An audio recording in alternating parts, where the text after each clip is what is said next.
Bonjour à tous et bienvenue sur ma chaîne YouTube. Ça fait un bout de temps que je ne suis pas passée par là, qu'on n'est pas passé par là. Je vous invite à vous abonner à la chaîne et à mettre un petit j'aime si la vidéo vous a plu. Et n'hésitez pas à me partager si le cœur vous en dit. Alors ça fait un bout de temps que je dois revenir vers vous pour vous présenter la Dual Zone de chez Ninja. Donc c'est une friteuse sans huile à double compartiment qui est arrivée peut-être en juin à la maison. Et puis les vacances, tout, machin, les filles à la maison, etc. Je n'ai pas trouvé le moment de faire une vidéo au calme, tranquillement. Alors voilà, je le fais. Donc c'est une bestiole assez volumineuse, de forme... c'est un rectangle plus ou moins arrondi sur les coins. Donc qui se compose de deux tiroirs. Là j'en ai ouvert un, dans lequel on peut mettre dans chaque tiroir un poulet entier, tiens, d'à peu près 1 kg, 1,5 kg. Au fond du tiroir, on a une grille qui permet de faire circuler l'air, on peut retirer. Voilà, et pour l'instant, je l'ai toujours laissé. Ça permet que l'air circule correctement dans la cuve.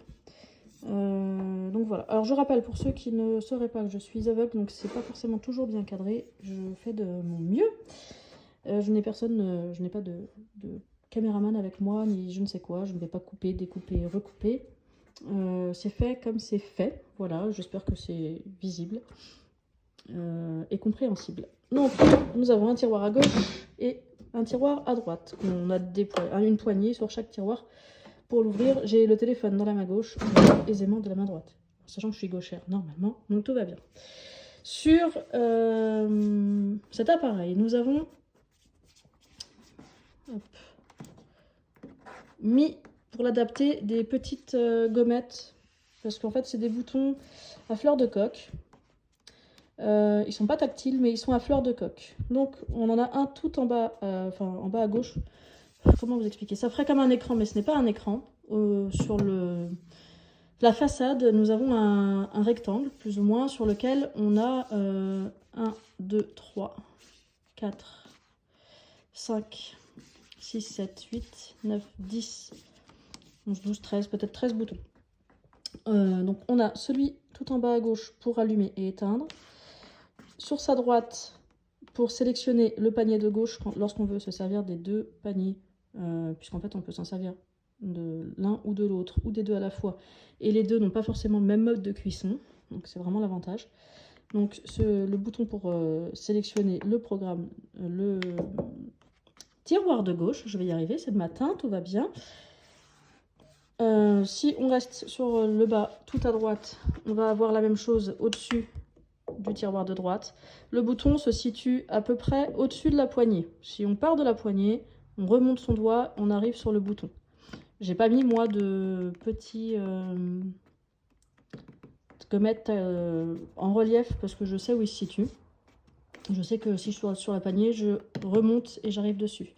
Au milieu, nous avons une roulette que je n'ai pas adaptée parce que je vois encore un tout petit peu et que j'arrive à le faire du coup comme ça. Mais vous pouvez largement adapter cette roulette, c'est-à-dire que vous mettez vous faites un petit cran sur la gauche de la roulette pour savoir où est le côté gauche par exemple. Et lorsqu'elle est à 0, vous mettez une gommette qui est face au petit cran que vous avez fait sur votre roulette. Quand vous éteignez votre appareil, vous remettez la roulette à l'horizontale, que les deux crans et gommettes soient l'un en face de l'autre. Et quand vous l'allumerez, vous saurez qu'un cran, vous êtes sur tel programme, 2 crans sur tel programme, 3 crans sur tel programme. Il y a 6 programmes. Donc sur la gauche, on va dire à côté sur la gauche de la roulette, on a 2 boutons qui servent à régler le temps, qui sont l'un à côté de l'autre, et 2 boutons qui servent à régler la puissance, la température. Voilà. Et idem sur la droite. Je vais l'allumer. On sait qu'elle est allumée. On est sur 0. Donc le premier programme, quand on tourne un cran, on est sur retire. Donc je crois que de base il est sur 200 degrés. Et au niveau du temps, il est sur 10 minutes. C'est quand même écrit gros, même moi j'arrive à le lire. Donc voilà. Moi j'ai mis un repère sur les minutes.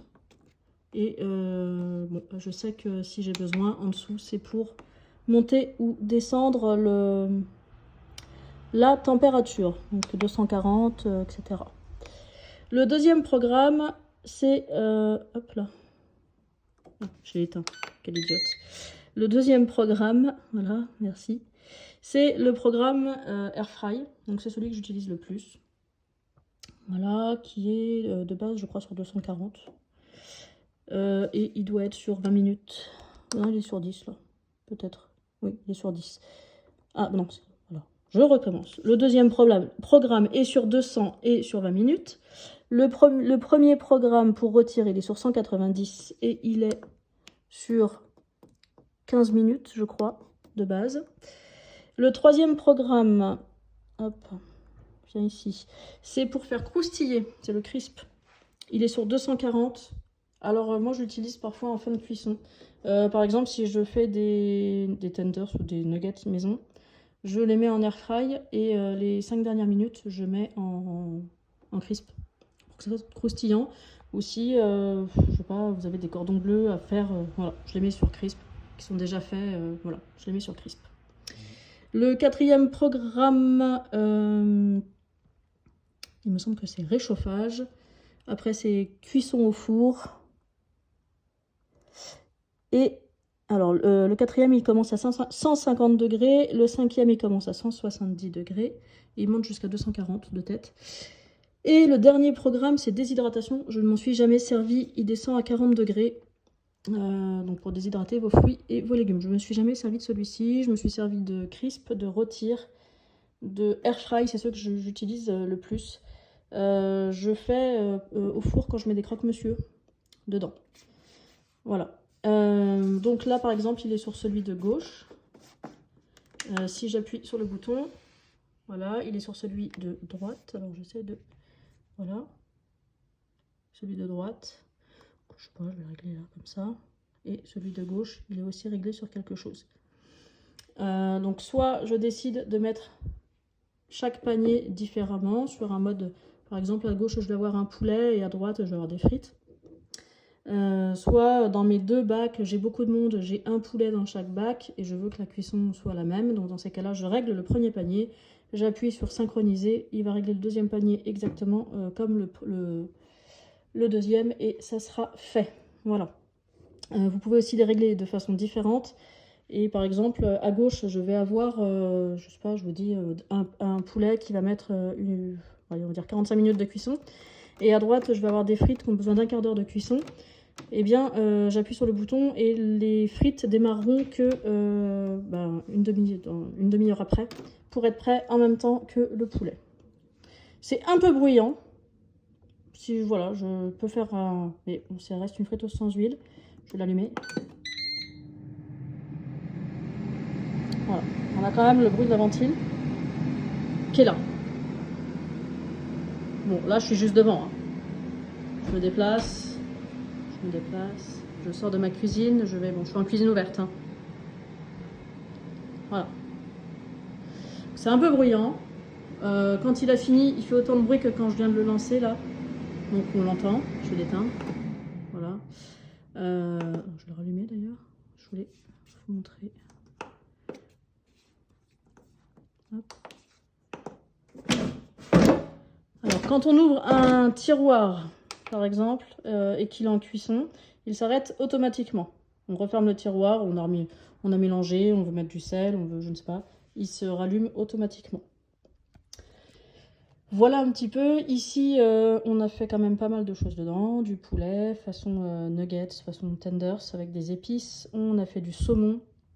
On a fait des magrets de canard. Juste excellent. On diminue le temps de cuisson de moitié. Hein. C'est quand même... voilà. Donc les croque-monsieur, les frites, des légumes aussi, comme ça. Qu'est-ce qu'on a fait encore? Du saumon, j'ai dit. Du filet mignon, on a fait aussi, c'était vraiment très très bon. Le poulet entier, le poulet en morceaux, des ailes de poulet. Bref, on l'a testé quand même. On a déjà fait un rôti aussi. On gagne quand même beaucoup de temps au niveau de la cuisson. Les courgettes, j'adore les courgettes comme ça, découpées en petits morceaux, qu'on fait mariner avec des épices. On met un tout petit peu d'huile. Ça part dans l'air fry et c'est vraiment top, top du top. Donc voilà un petit peu pour ce qu'on a fait.